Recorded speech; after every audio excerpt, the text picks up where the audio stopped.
On Saturday, millions of Americans showed up for the No Kings protest, at least 7 million. That is more than 2% of the population of the United States. Across the country, citizens of all ages and demographics condemned the encroaching authoritarianism of the Trump regime. The unhinged reaction of said regime to these rallies only shows how necessary they were and continue to be. But first, before we get into that, here's MSNBC with more information on the size and scope of these demonstrations. Organizers say more than 7 million people gathered at nearly 3,000 events across the country over the weekend for No Kings rallies in a largely peaceful show of force against the Trump administration's policies. That's 2 million more people than the first No Kings Day back in June. Protesters flooded streets, squares, and parks in both big cities and small towns, chanting "No Kings in America" and carrying signs with slogans like "Democracy, not monarchy" and "Make America Good Again." In Boston, organizers say more than 100,000 rallygoers convened at the historic Boston Common, America's oldest park. In Washington, D.C., protesters, including federal employees, filled the streets near the U.S. Capitol as the government shutdown remains in effect. In New York City, people stretched for many blocks with rallies spanning across all 5 boroughs. The protests were overwhelmingly peaceful, with many participants wearing costumes like the unicorn that I believe Jacob Soboroff interviewed. They were waving American flags. They were dancing. All this despite Republicans referring to the events as hate America rallies in recent days. Just as a reminder, as one sign read in an LA protest, the only Hate America rally occurred on January 6, 2021. There is joy in being on the right side of history, and that's what we saw yesterday. Many people have asked me, are these kinds of protests effective? And my answer has always been yes, if we continue to engage in these kinds of protests. Why? Well, because they build momentum over time. More people become aware of them. More people become aware of the reasons for which we are getting out in the streets in the first place.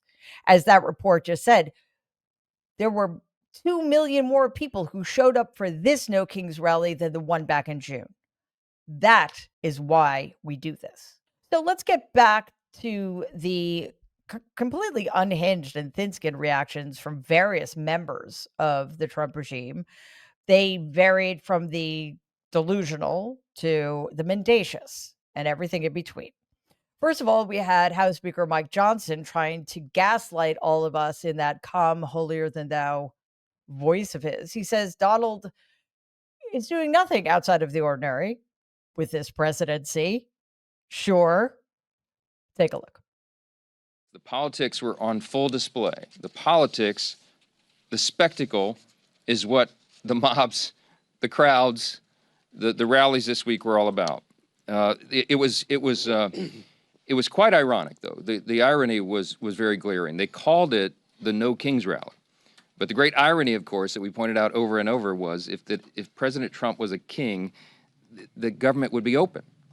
If President Trump was a king, he would have closed the national parks and the National Mall, so they couldn't have had the rally out here. Really? Like, that's your argument? Wow. Okay. Good try, I guess.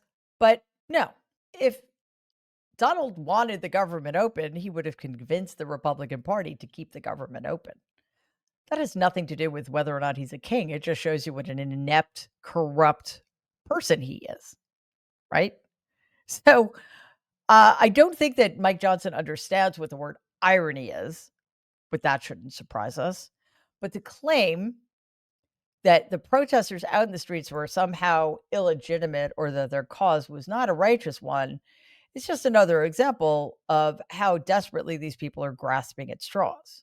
Before we go on, we have to keep the heat on this regime. We have to keep showing up and making our voices heard. So please like and share this video. And if you believe in our mission, please subscribe to our channel. Donald dispatched his sycophants across the media to drum up absurd conspiracy theories about the rallies and who was behind them. Just a spoiler alert, the people behind them were actual Americans who care about this country. So watch this desperate attempt to cast doubt. I think it is extremely important that we look at who is funding these protests. We have to get to the bottom of this. It is a much larger organization. It could be the usual suspect, of course, George Soros. Follow the money, cut off the money. And you look at this No Kings rally, and there's considerable evidence that George Soros and his network is behind funding these rallies, which may well be riots all across the country. And Soros is writing the check. And so I've introduced legislation called the Stop Funders Act that would add rioting to the list of predicate offenses for RICO. Either those people are lying and they know it, or George Soros owes me a lot of fucking money. No, seriously. Jody Aarons is, the person who basically said that we're all going to die anyway, so who cares if you have health care? And Ted Cruz are lying, and they know it. Also, either George Soros is the busiest person on the planet, or he is being unfairly maligned. Oh, I don't know. It can't possibly be because he's a Jewish man. George Soros has been blamed for every single thing the left has done over the decades, and I'm gonna go with the anti-Semitism of it all. Nobody at these rallies was paid. Yes, were there some matching signs? Sure.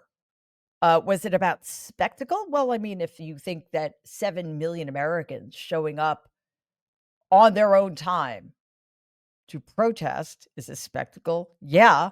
But if you're interested in matching signs and spectacle, I urge you to go to one of Donald's rallies.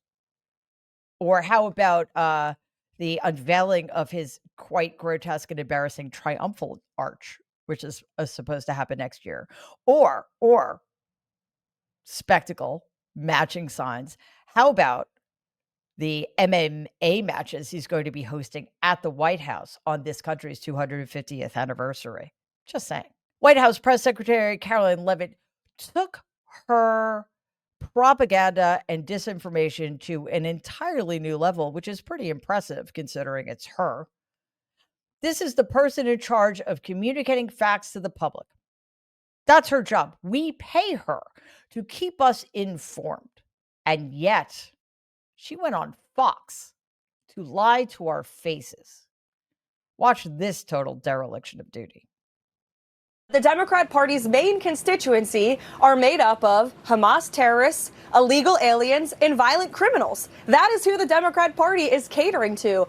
Democratic, you idiot, first of all. Secondly, yes, we are all pro-Hamas terrorists, illegal, undocumented workers, immigrants, and violent criminals.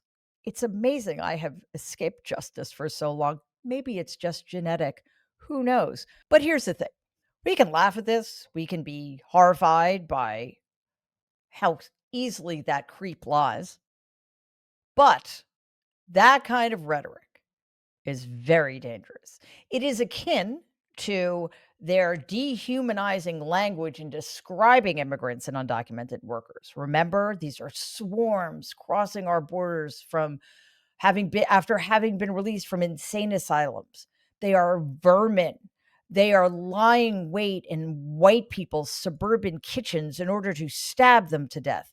They are so beyond the pale of the human that they are eating our pets. Where does that kind of language lead? So if we, the protesters in the streets, and I promise you, not all of us were Democrats, if we are being described as terrorists who hate this country and are trying to destroy it, how do you think Donald's followers are going to respond to that? That is putting a target on the back of every single one of us for the crime, because this is how it's seen in the Trump regime, the crime of exercising our First Amendment right to free speech and to protest peacefully. There's nobody behind these protests. Yes, there are organizers letting people know where to show up, where these marches and rallies are going to be held, how to protect yourself, how to lock your phone, what supplies to bring, of course. But Antifa is not an organization. I don't know any pro-Hamas terrorists or terrorists of any kind. These, again, are people who willingly showed up, and as one sign had it, I don't need to be paid. I hate Donald Trump for free.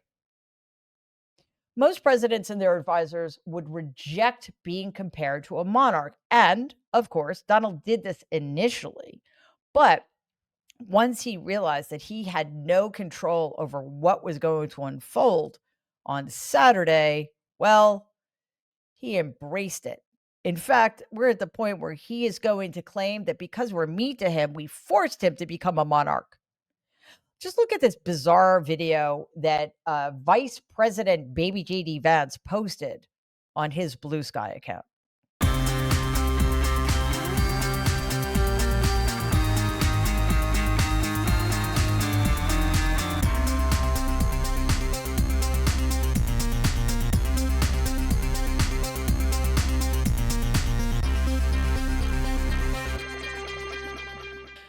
The pathetic insecurity of these people is chilling, but so too are those images, because you know that that is actually what they want. So consider ourselves warned.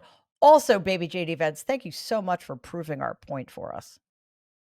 Now, I want to talk about how Donald himself reacted to over 7 million people, Americans he's supposed to represent, by the way, for whom he works, how he reacted to our speaking out, not against him, because there was very little rhetoric directly about Donald Trump at these rallies, speaking out against the destruction of our constitutional system.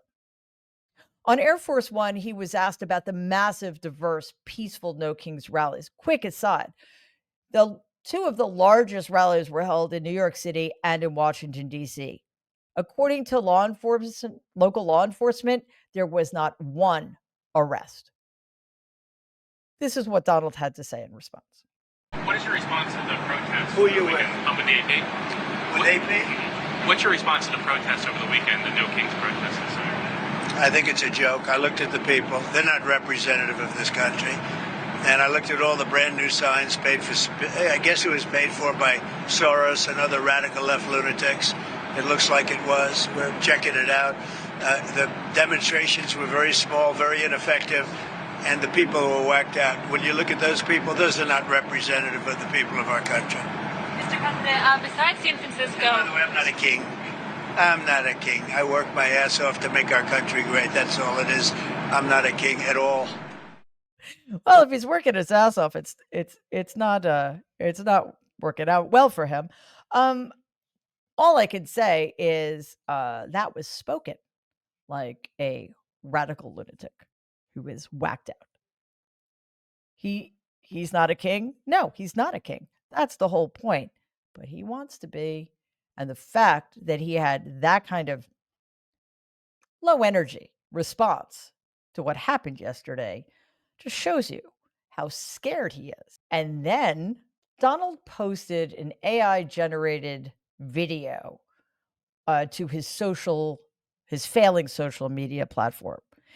It's disgusting, but I think it sums up in a way very little else could exactly the kind of person he is. Take a look.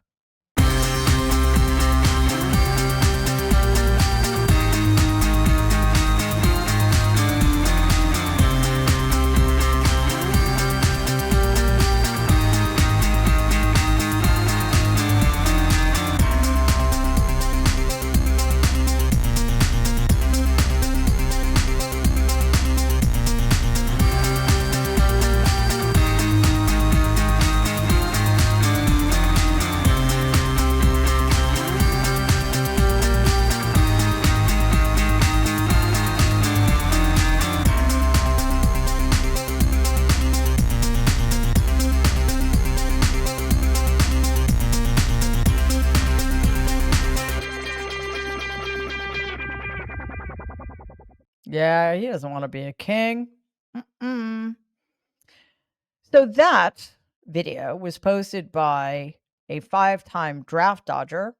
What does that mean? Well, that means when he was called to serve during Vietnam, he refused 5 times. So therefore, 5 men were called up in his place. Who knows what happened to them? That is a man who disrespects our military, posting a video in which he's cosplaying as a fighter pilot who doesn't know how to use an air mask with a little crown on his head, and then deploying tons of shit on to the people of this country. If you can defend that, there was something so irredeemably wrong with you, I don't know what to say. But it is a good indication of who he is, which, again, we should all have known. We have no right to be shocked or surprised by any of this, and what he's capable of, which, again, is anything. Please take a second and like and share this video. Be awesome if you could subscribe to the channel. If you're listening to us in podcast form, please follow us and give the show a 5-star rating because it really does help other people find our content. Thanks.